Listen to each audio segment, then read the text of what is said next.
A paz do Senhor Jesus, meus amados irmãos, vamos começar aqui mais um cafezinho com Jesus.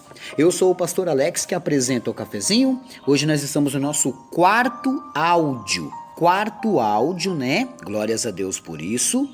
E ontem nós finalizamos o capítulo 1. Lembra que nós temos já 4 discípulos seguindo Jesus.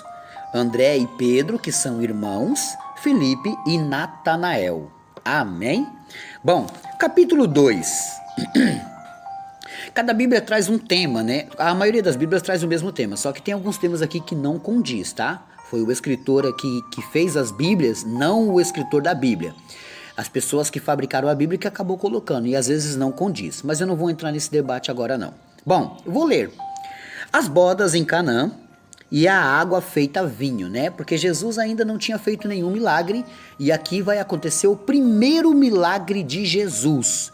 Há uma pegadinha que a gente costuma dizer qual foi o último milagre de Jesus. Aí as pessoas vão lá na Bíblia e procuram qual foi o último milagre que ele fez. Na realidade, ele não terminou ainda. Ele continua fazendo milagres, né? Mas vamos lá? Capítulo 2, verso 1.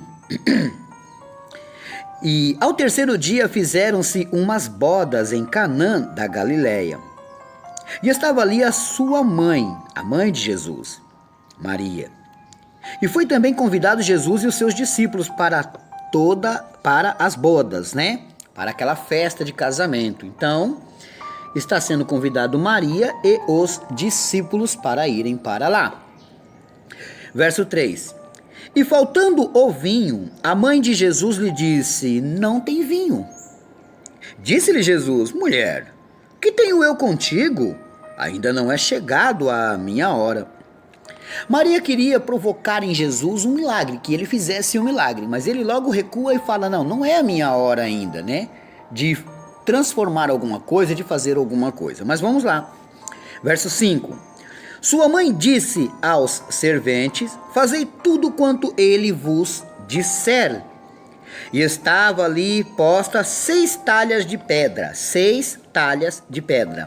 para a purificação dos judeus, e em cada uma cabiam 2 ou 3 almudes, né?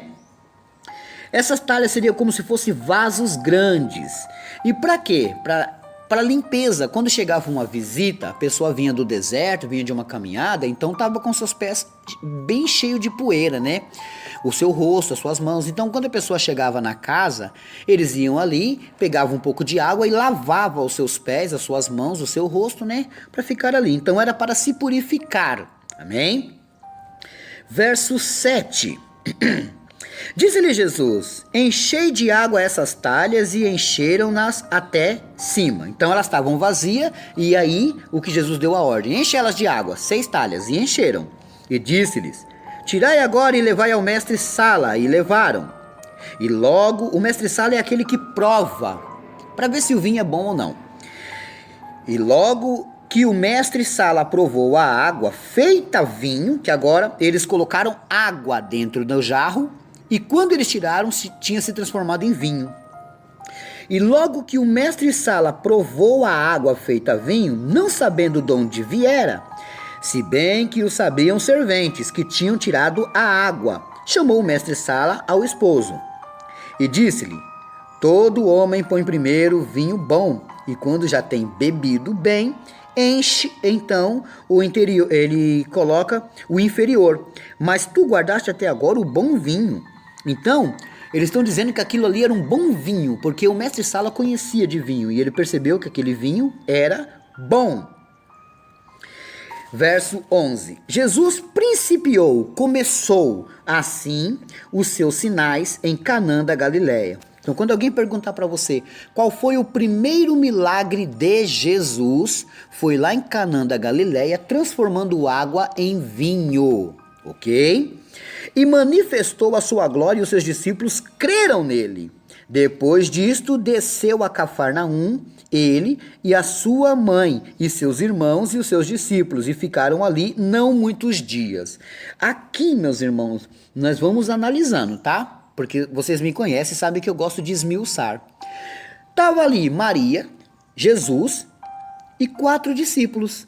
Maria, Jesus e 4 discípulos. Por quê? Porque ele não tinha ainda os outros discípulos. Esse que está narrando a história para vocês, João, ele ainda não era discípulo.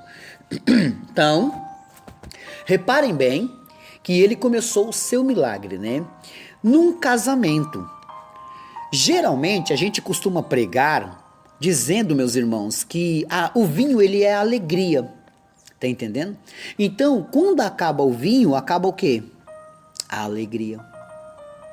Então Jesus, ele transformou a água em vinho para novamente trazer o que no casamento? A alegria. O casamento ficou triste porque não tinha vinho. Vamos reformar? O casamento ficou triste porque não tinha alegria. Jesus chegou e transformou a água em vinho. Então ele devolveu ao casamento alegria. Eu acredito que uma palavra basta para um bom pensador, né? Jesus devolveu a alegria ao casamento. Quando o casamento começa a esfriar demais, geralmente um dos cônjuges não está deixando Jesus ficar na relação. Isso é complicado. Então, entendam que Jesus precisa estar no casamento. Ok? Bom, Jesus purifica o templo, que agora ele vai lá no templo, porque estavam acontecendo algumas coisas lá que não podia acontecer não. E estava a próxima Páscoa dos judeus, e Jesus subiu a Jerusalém. E achou no templo os que vendiam bois e ovelhas e pombos e os cambiadores assentados. E tendo feito um azorrague, que é um chicote, né? Um azorrague de cordéis, lançou todos fora do templo. Também os bois e ovelhas. E espalhou o dinheiro dos cambiadores e derribou as mesas, né? O que Jesus fez? Ele viu que eles estavam fazendo comércio dentro da casa do Senhor. Mas pastor, quando o senhor vai pregar, o senhor não leva os seus CDs? Sim, mas eu aviso o pastor, olha, esse dinheiro é para cestas básicas e eu não vendo dentro da igreja, né? Eu vendo do lado de fora, né? Então não deve trazer comércios, meus irmãos. Eu deveria doar, mas eu também não tenho dinheiro para fabricar e doar, né? Se eu tivesse um salário que fosse bom, eu não venderia nenhum CD, eu mesmo compraria cestas básicas, eu mesmo doaria CDs, né? Eu estou escrevendo meu livro, que logo mais vocês vão conhecer aí como é que funciona. Eu vou ter que vender um livro virtual para juntar dinheiro para vender o físico, né? Uma irmã me deu essa ideia aí, então eu já estava escrevendo meus livros, agora eu estou escrevendo mais um. E é para arrecadar dinheiros, então eu não quero ficar vendendo, na verdade eu quero doar, mas eu não tenho condições. Amém? Então Jesus, ele expulsou todos aqueles cambistas para fora, e todos os seus animais também. Verso 16: E disse aos que vendiam pombos: Tirai daqui estes, e não façais da casa de meu pai casa de venda. Não façais da casa de meu pai casas de venda. Não é um comércio ali. E os seus discípulos lembraram-se do que está escrito: O zelo da tua casa me devorará. Responderam, pois, os judeus e disseram-lhe: Que sinal nos mostra para fazeres isso? Então, eles agora, os judeus, queriam ver: Quem é você para falar isso? Dá um sinal, quem é você? Jesus respondeu e disse-lhes: Derribai este templo e em 3 dias o levantarei. Que templo que Jesus está falando? Jesus está falando do seu corpo. Mas os judeus entenderam o templo, pedra, né? Vamos lá. Verso 20. Disseram, pois, os judeus: Em 46 anos foi edificado este templo, e tu levantarás em 3 dias? Viu como é que eles não entenderam? Mas ele falava do templo do seu corpo. Quando, pois, ressuscitou dos mortos, os seus discípulos lembraram-se de que lhes dissera isto, e creram nas escrituras e na palavra que Jesus tinha dito. Olha, meus irmãos, que até para os discípulos compreender essa palavra, demorou. Tá entendendo? E estando ele em Jerusalém pela Páscoa, durante a festa, muitos vendo os sinais que fazia, creram no seu nome. Mas o mesmo Jesus não confiava neles, porque a todos conhecia. E não necessitava de que alguém testificasse do homem, porque ele bem sabia o que havia do homem, no homem. Jesus lia pensamento. Jesus conhecia o interior do homem. Então, não tinha como ninguém enganar ele, não tinha como ninguém falar nada. Ele conhecia a todos. Compreendeu? Bom, eu paro por aqui, meus irmãos. E Amanhã começa o capítulo 3. Glórias a Deus por isso, né? Anota aí a lição de casa, 1 João 4,4. 1 João 4,4, né? Vamos para os aniversariantes. Hoje é aniversário do Mauro, né?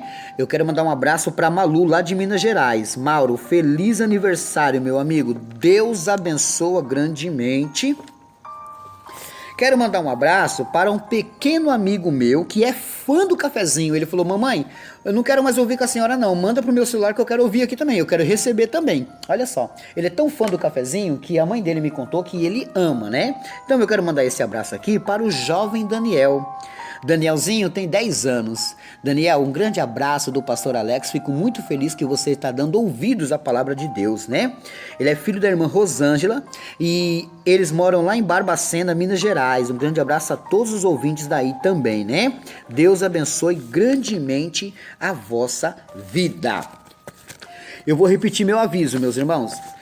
Eu estou escrevendo um livro para casamentos, tá? Eu vou enviar um PDF que vai custar R$5, mas ele é básico, ele vai ter pouquinhas coisas, né? Mas interessa bastante. Só que futuramente, vai demorar, tá? Não é agora. Futuramente, eu vou lançar o meu livro virtual, né? O físico, eu preciso de dinheiro, eu não sei quanto que custa, por exemplo, para mim fazer 1000 livros, R$5.000, eu não tenho R$5.000, então não dá para mim fazer, né? E o que eu vou fazer? Eu vou vender meu livro virtual, né? Ele vai custar um valor, esse dinheiro eu vou tirar o dízimo desse livro, vou devolver a Deus transformando em cesta básica. Vamos supor que o livro custe R$30, é um exemplo. Então eu vou tirar o dízimo e vou guardar de cada livro vendido virtualmente, né? Esse livro vai te ajudar no seu casamento, ele vai te mostrar tudo, minhas irmãs e meus irmãos. Vocês vão conhecer tudo. São mais de 20 anos dando palestra de casais, então agora eu vou lançar meu livro, tá entendendo? O nome do meu livro também vai chamar o mesmo tema do PDF que eu tô querendo soltar, que é só uma pequena amostra, tá? O nome do meu livro é Casais e Vendavais, meus irmãos. Eu acredito que eu vou conseguir vender bastante, eu vou conseguir dinheiro para cestas básicas e dinheiro para fazer o meu próprio livro físico, né? Para que eu possa presentear alguns, possa vender e assim arrecadar mais dinheiro para a obra do Senhor, né? Eu tenho vontade de doar alimento nas madrugadas, mas eu não tenho condições, não tenho dinheiro, né, meus irmãos? Eu sou assalariado. Amém? Bom, esse aviso aí eu já dei, né? Mais um aviso aqui, ó. Quem de repente parar de tomar, de receber o cafezinho, você procura meus contatos nas minhas redes sociais, né? Que eu sempre digo aí, ó. Porque quem para tomar um cafezinho comigo não para nunca mais. E não sejam só ouvintes, meus irmãos, sejam também praticantes da palavra de Deus, né? Pastor, eu quero te trazer na minha igreja, como é que faz? Eu só preciso do dinheiro da passagem, a minha passagem é a passagem da minha esposa. Se for perto, um ônibus ou o dinheiro do Uber, ou a gasolina de alguém para me levar, não há nenhum problema, tá? Eu não quero nada para mim, a não ser a mensagem ali que eu vou pregar.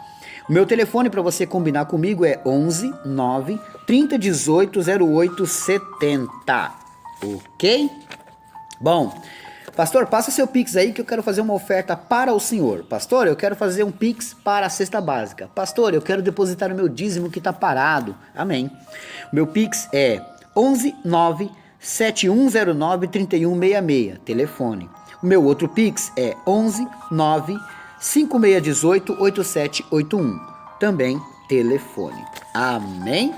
Bom, por hoje é só e amanhã tem mais.